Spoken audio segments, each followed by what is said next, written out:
my brilliant leaders in healthcare. I'm talking today about authentic leadership in healthcare, which is what I often talk about. I talk about loving your work again. But I want to go back to this idea that you're not doing it wrong. You're not doing it wrong. You're not scared that there is nothing wrong with you. There's nothing wrong. And I get your reluctance to take a leadership position. The vast majority of you have never seen leadership done well. You've not seen an empowering, encouraging, proactive, inclusive leader in healthcare. What you've seen is this rigid, top down, bowing to compliance, overbearing authority that as soon as you start trying to empower your team and be excited with your team and encourage them, or you show up authentically, or you actually set a boundary, or you question to clarify, it's frowned upon. These were my experiences too. And so instead of getting rewarded in these corporate established systems, you're actually getting punished for being brilliant. And I see so many of these brilliant women that I work with hesitating because they don't know. They don't have any experience to base their leadership on. They haven't been shown what they feel is the right ways. So there's a ton of leadership books out there, and everyone is going to contradict the other one. It's similar to parenting books or dog rearing books or plant books, that you can find somebody that says to do all of the things or to do none of the things, right? And what we're seeing now is, man, emotional exhaustion and burnout being what's rewarded. We're seeing leaders who feel like they're performing for their senior people and their administrators more than leading. They're just trying to comply. So you haven't seen somebody leading from their values and from their vision and from their clarity instead of leading from fear. So first, I want to say, trust you. You have this vision. You know what you want it to feel like. And maybe it's not crystal clear yet. This is what I help you with. But you do know what you don't want it to feel like.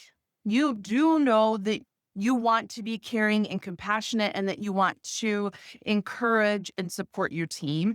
You do know that being proactive and that communication and that including everybody on your team in the communication and that really getting to be the provider that you want to be with your patients, that matters.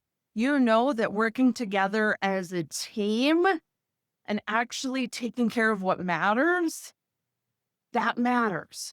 So in authentic leadership, in brilliant leadership, you bring your brilliance forward. Yes, your knowledge, right? Like what you learned in the books, but also your inner wisdom and all those parts of you that you get going all go in the same direction. So you get to be all of those different parts of you. And when you have that, people are going to follow you.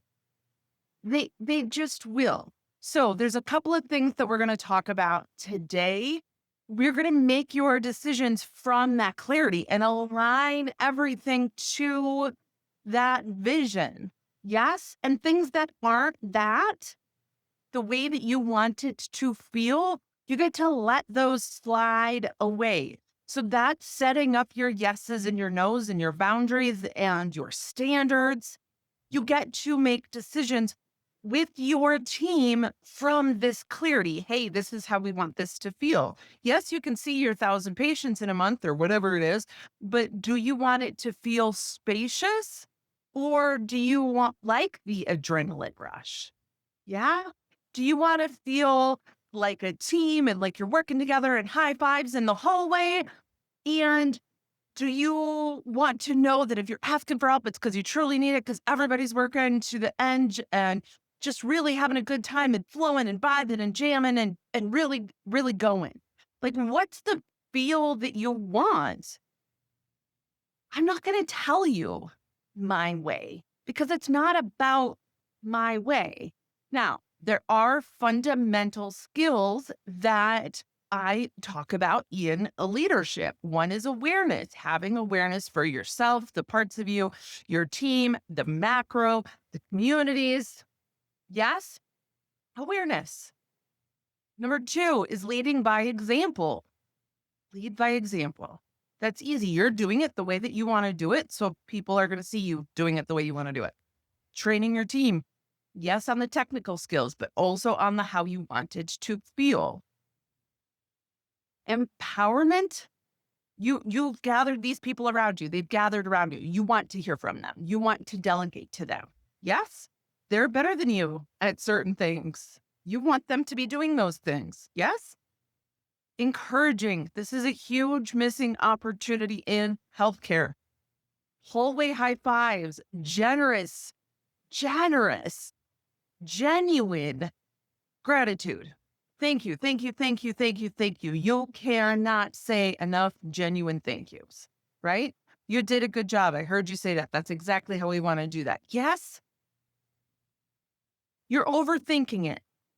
You're overthinking it. Let it be simple. Let it come from your heart. Let it come from truth. Yes, yes, there's metrics, but we blow those out of the water when we lead this way.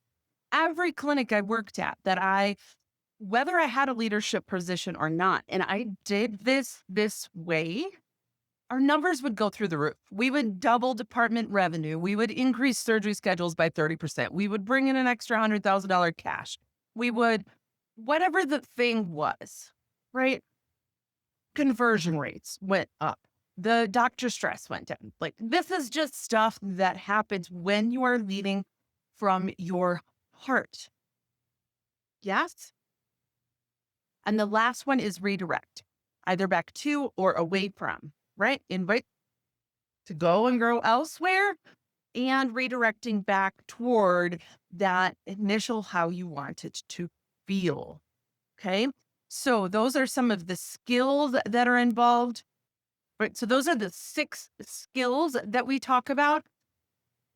Some things to start today, because I know you want to start this stuff right now. I want you to start reflecting on how you want your dream practice to feel. Yes? How do you want your dream practice to feel? Okay. And what's the tiniest thing that you can do today to begin bringing that into being? Okay. Once you have the how you want it to feel, like I said, then you're going to align everything toward that. Okay. This type of leading is not the rigid, stressful, top down, over functioning leadership that we see. It is not that. It is showing up fully as you, knowing that you get to be cherished, loved, and respected for all that you do, all that you are. It is serving from your overflow, not your depletion. It is putting responsibility back where it goes. It is committing to you and your values and what's important to you and how you want to show up and your dreams and your desires. It is knowing that you matter, setting up the systems and structures and allowing those systems and structures to support you in your vision, saying yes to all those parts of you the ones you think you're supposed to be, and the ones that you think you're not supposed to be, saying yes to all of that, and coming to this clarity piece. Okay. This is all stuff I help you with in Brilliant Leadership. That program is available now.